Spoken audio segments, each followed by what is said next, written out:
Okay, so the rules to kind of remember and keep in mind.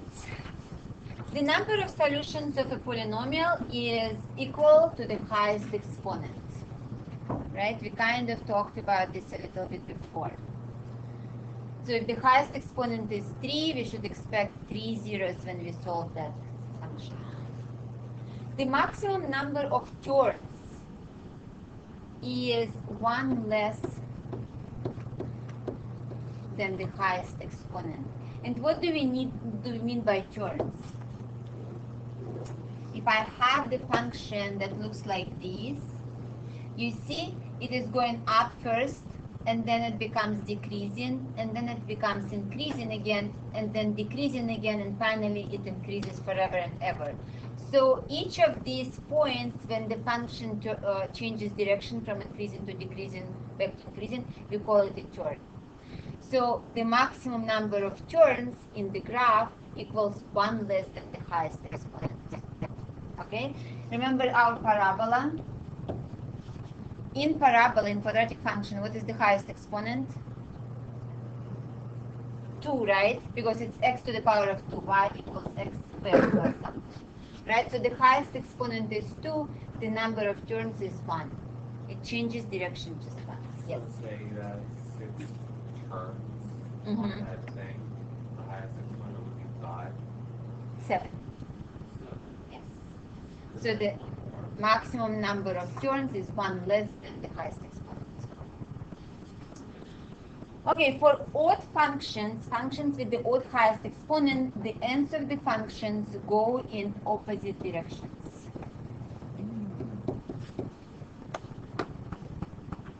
And then for even functions, the ends of the functions go in the same direction. Again, parabola has the highest exponent 2, that's even function, and we have the end behaviors are the same, it's symmetrical. Questions? Okay, so now we'll go through some of the more, some of the examples. So x to the power of 1. Whenever we have the highest exponent, only x to the power of 1, we call these kind of polynomial as linear. Right? The example would be y equals 3x plus 5. The highest exponent 1, linear function, linear polynomial. So the number of zeros, what is the number of zeros? 2. 1, right? 1. So this kind of function, when I grab this function, what is it? If I grab this, what is it? It's a line, right? So it's the line that looks like this or the line that looks like that, right? So it's increasing when the slope is what? Positive or negative? Positive. You see the leading coefficient is positive. The number in front of x is positive.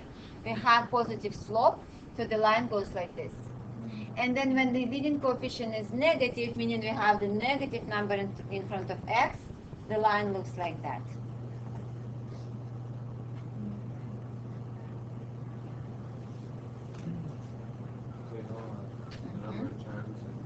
Oh, the number of turns is what? 0, right? It's either always increasing or always decreasing. It never changes the direction. Very good. Thank you. Okay, now let's look at the parabolas, at quadratic functions. So when the highest exponent is 2, we have the quadratic function. The example would be y equals x squared plus 1.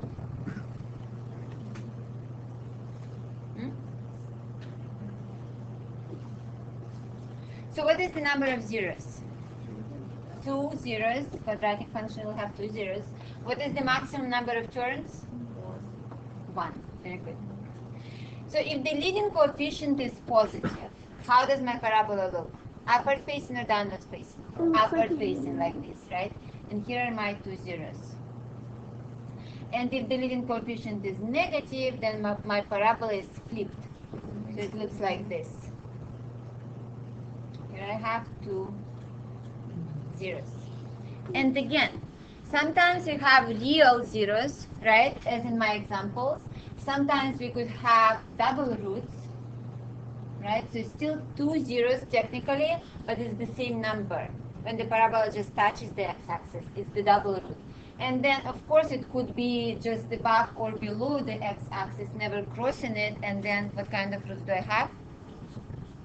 Imaginaries, right? Imaginary roots.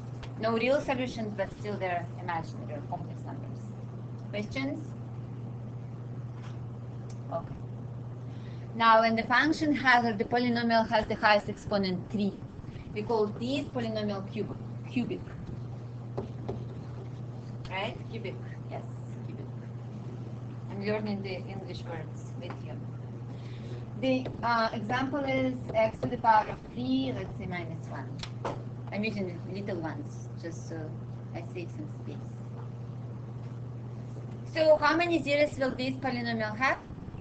3. Very good. And maximum number of terms? 2. Just one less term. When the leading coefficient is positive, the function will look something like this. If I have 2 terms, I can have none. The function could also look like this. But the maximum number of terms is 2. If the leading coefficient is negative, meaning the number in front of x to the power of 3 is negative, the function will look like this. Or like this.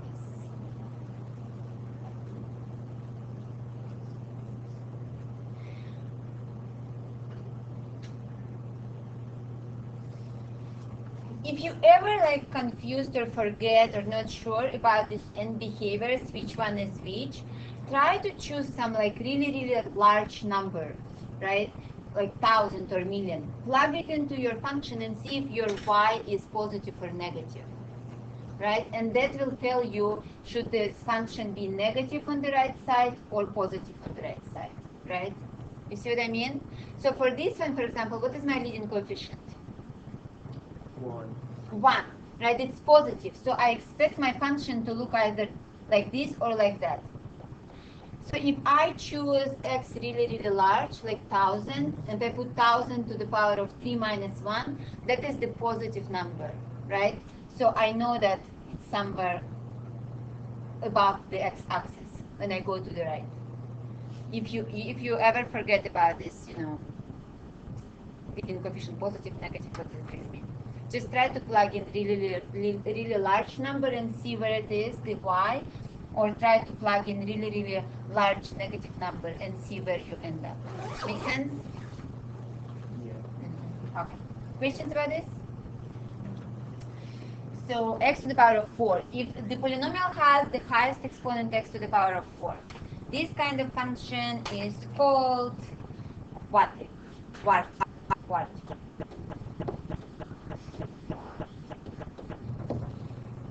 Of course, every time I say it, I'll say quadric.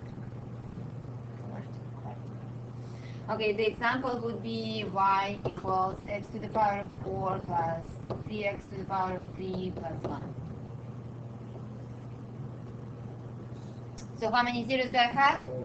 4. Maximum number of terms? 3. Okay, so if the leading coefficient is positive, the function will look something like this. Or it could look like this, just this parabola. The maximum number of terms is 3, but we don't have to have them. It could be just 1.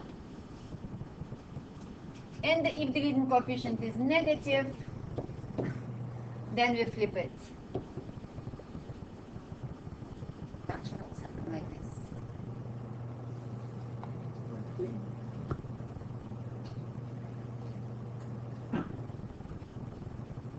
Questions? Okay, finally, the last one that we will have a special name for, quintic function. The highest exponent is 5, x to the power of 5, so quintic. Such a funny word.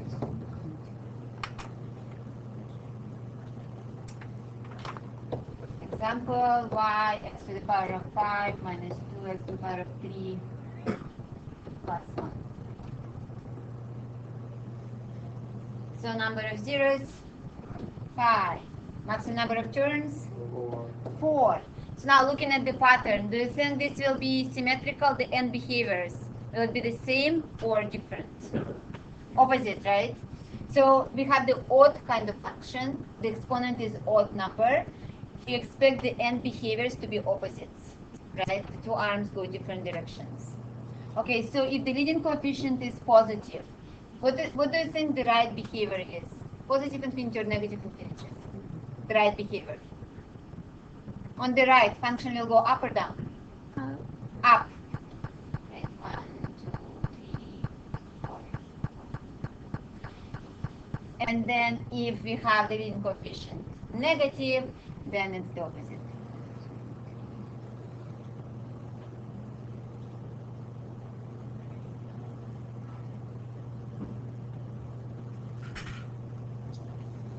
Everyone sees the pattern on the page? Easy to remember, right? Okay, just start with your linear and parabola and then just continue the pattern. Okay, questions? So far, we've been classifying these polynomials by the highest exponent, right? So now we can also classify it by the number of terms. So we have different names for the polynomials with different number of terms. What is each term? The terms are separated by plus and minus. So if I have an example, y equals 3x squared plus 2x plus 1, how many terms do I have? 3. 3 terms, right? Terms are separated by pluses and minuses. So this is my first term, second term, and third term. Okay, so depending on how many terms you have in the polynomial, we will use different name for it. Number of terms 1, we say we have monomial. Monomial. So example would be y equals x squared. Just one term. Even though it's quadratic, because it's just one term, monomial. 2 terms. How do we call polynomials with 2 terms? Binomial, that's right. Remember we factored binomials. Binomials. So the example, y equals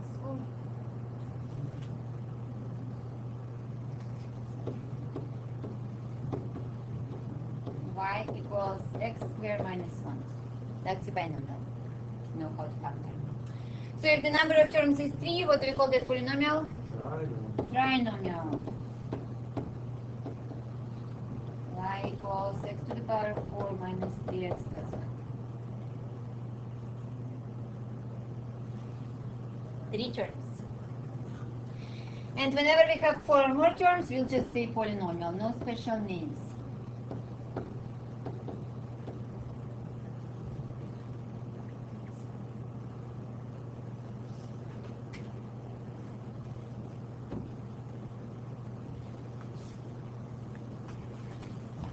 Yes. If it's y equals 2 plus 2, well, if written in this form, it is binomial, but we can simplify it, right? So we can rewrite as y equals 4, so that's really monomial, right? We would never leave it like that, so we say it's monomial. Okay, so now using both classifications, right? How many terms I have, and then what is my highest exponent? We can now give the proper name to each of these. So first of all, I have only one term here, 4x to the power of 3. One term means monomial. And then the highest exponent will tell me what kind of monomial I have. So this is cubic monomial. So the proper name for this would be cubic monomial. I know it's only one term, and the highest exponent is 3. Okay, using the same logic, Hannah, how do I call this second example, second polynomial? Binomial. No, how many terms? Trinomial. Trinomial, and what kind of trinomial? Quadratic. Yes, quadratic trinomial.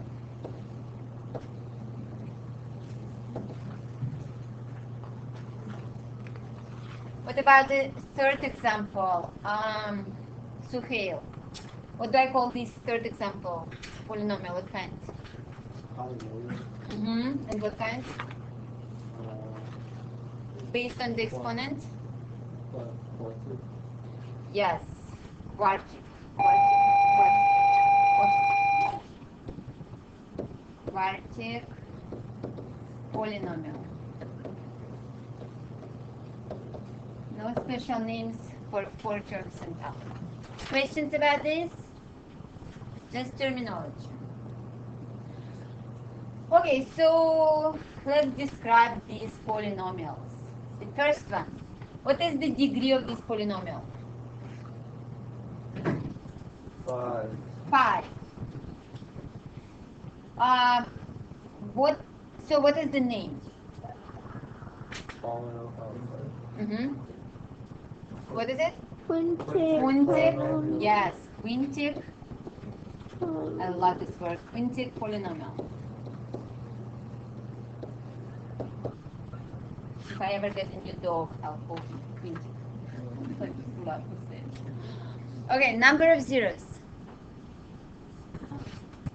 5. 5. Based on the degree. Very good. Maximum number of turns?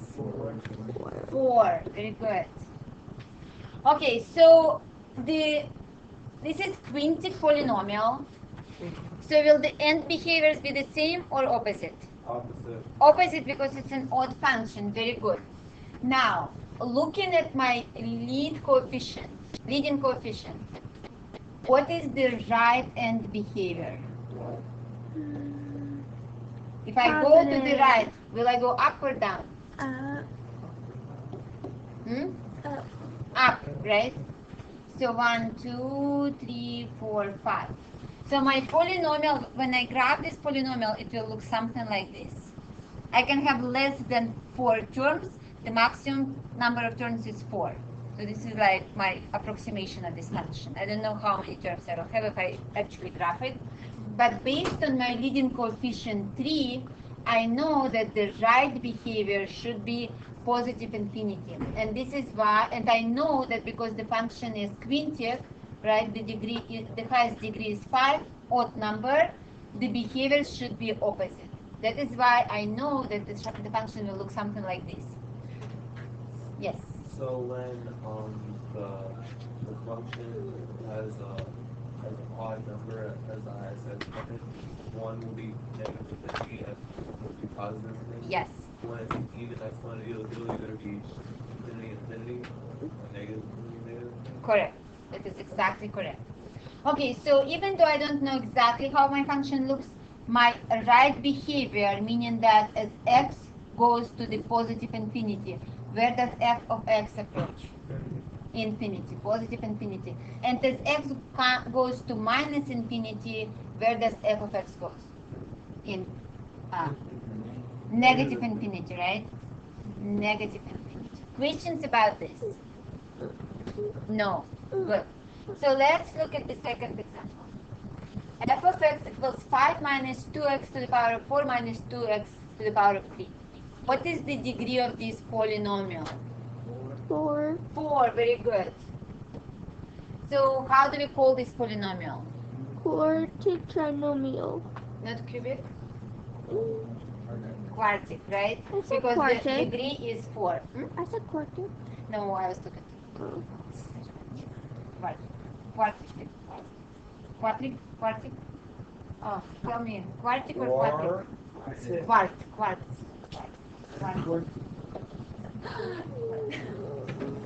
Okay, so quartic, what is it? Trinomial? Trinomial, right?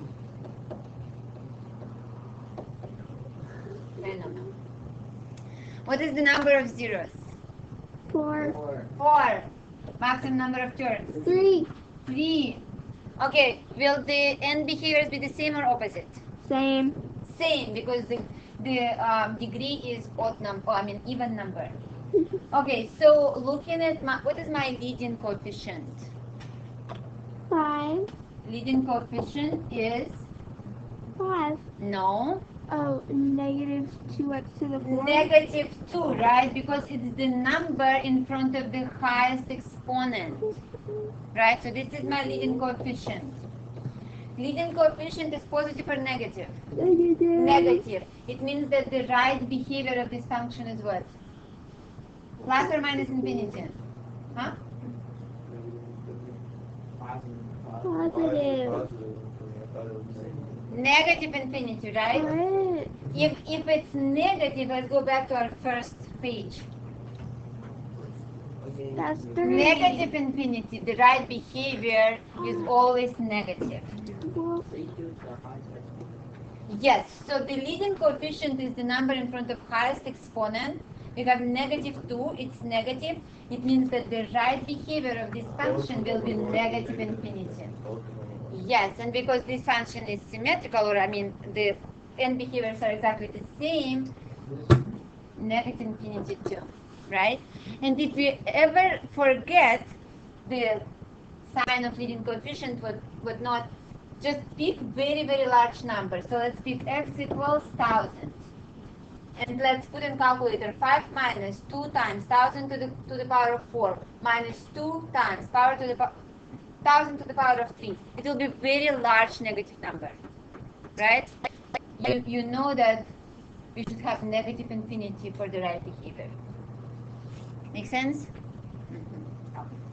Questions? can we skip the next thing?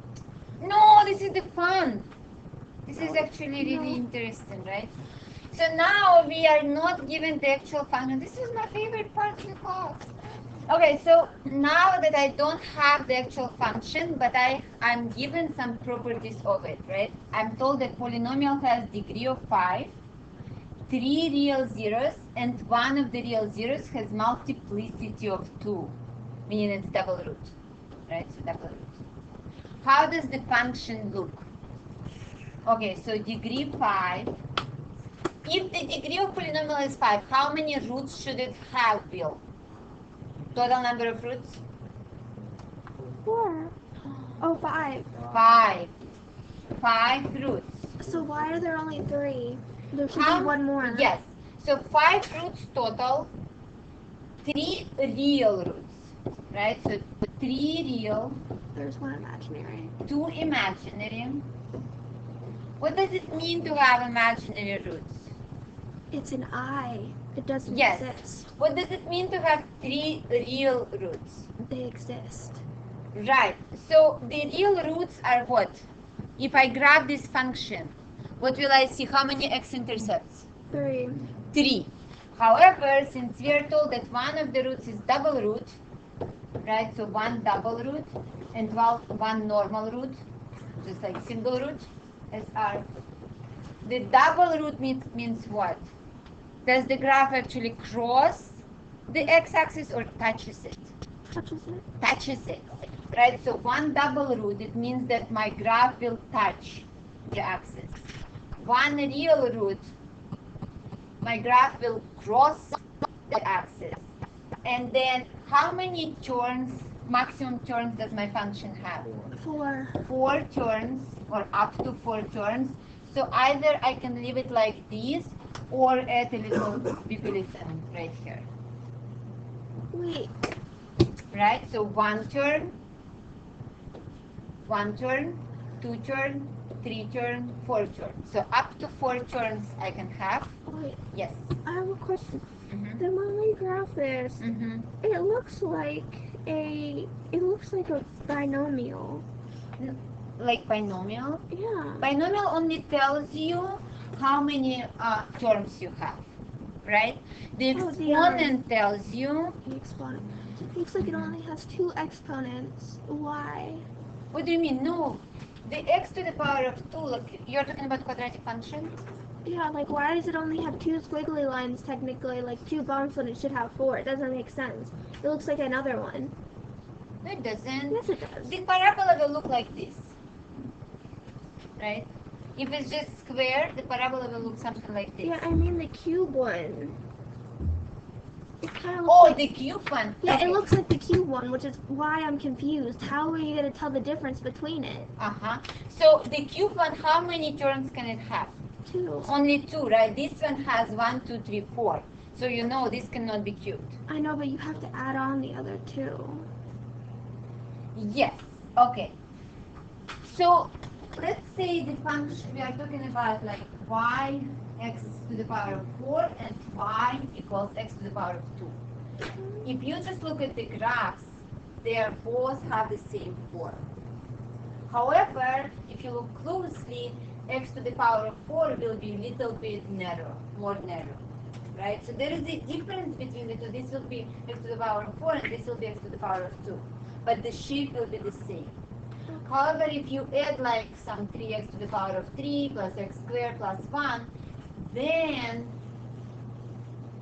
this quartic function will have this wiggly thing in between. So the quartic functions could either have 3 terms or just 1. And if it has just 1, it will look very much like quadratic function.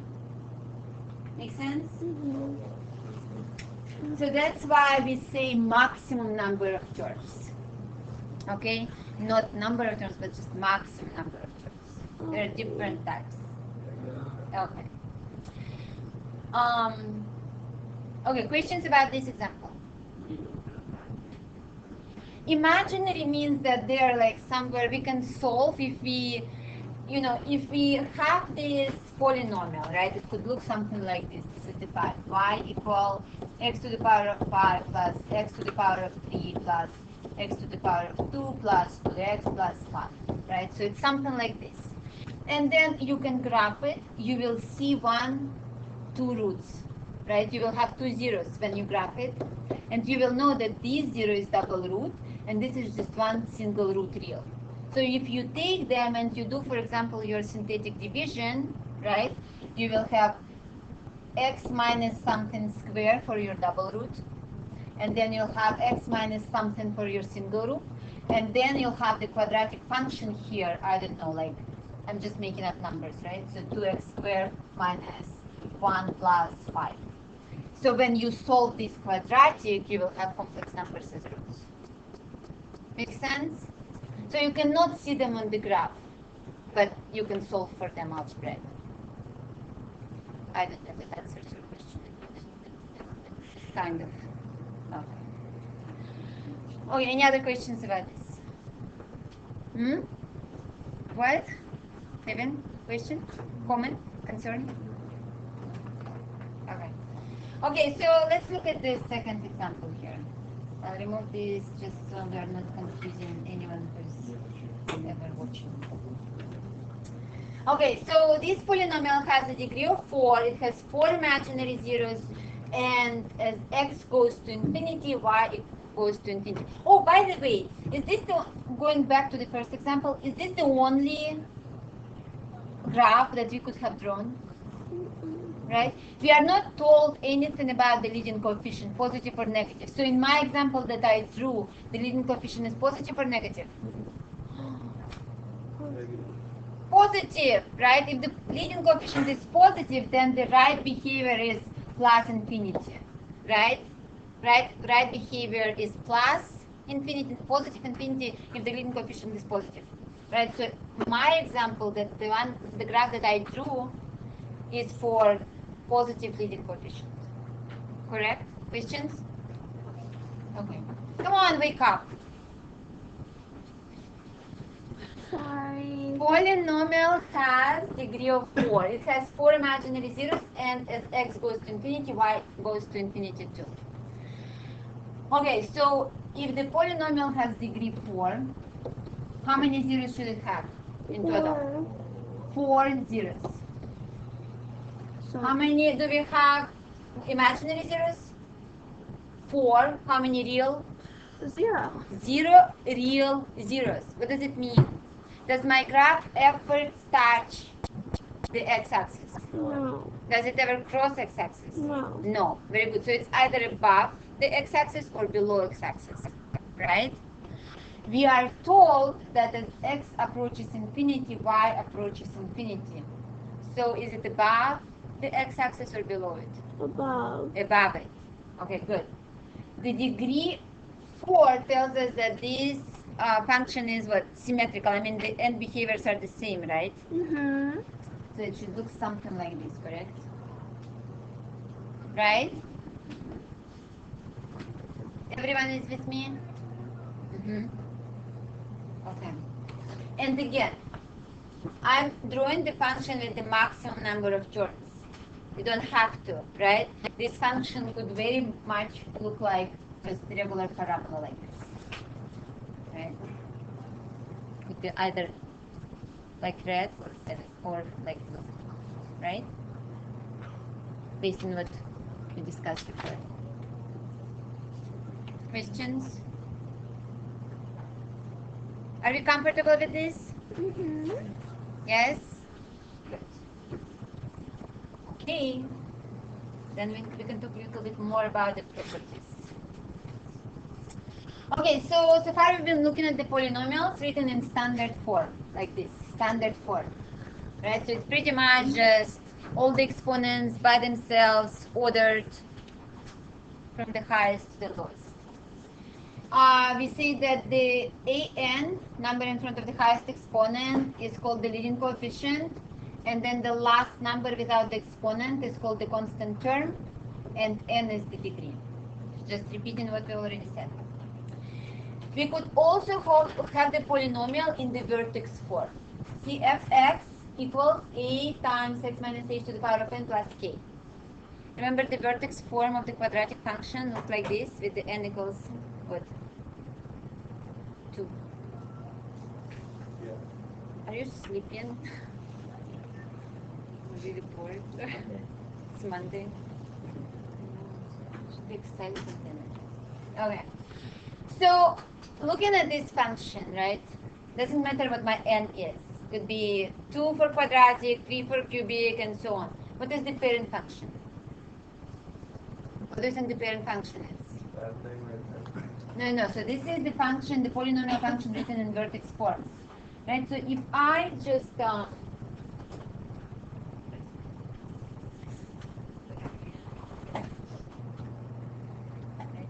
if I give you the quadratic function in this form,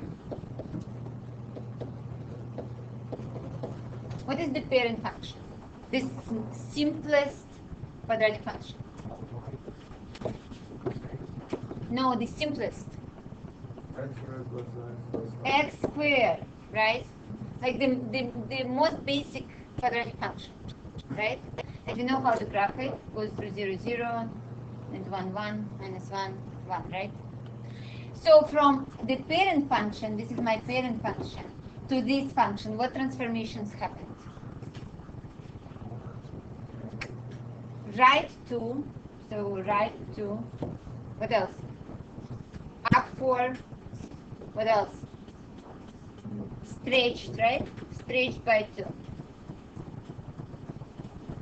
Transformation. And if I had negative 2 here, then we would have what? Reflect.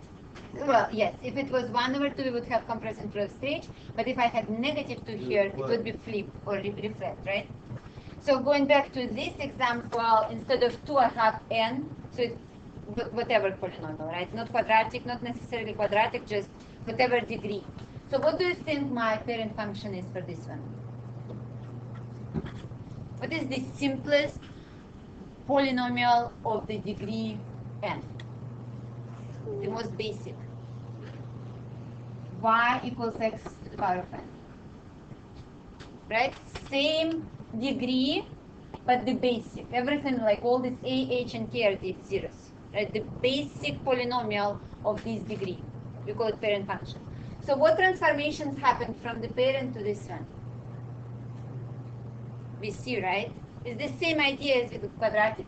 So A means stretch, compress, or reflect if negative. H means we move it to the left or to the right. And then K means we move the graph up or down. Do we see this? Do we see how it's similar to the quadratic? Okay. And then again, then n is the degree of this polynomial. Questions? Okay, so important features. Domain, range, continuous, and one-to-one. Domain. What is the domain of the function? In general, what is the domain?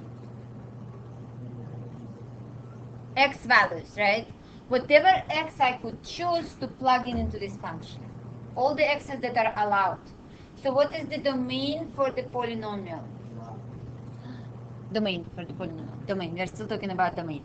So what kind of x values can I choose for this kind of function?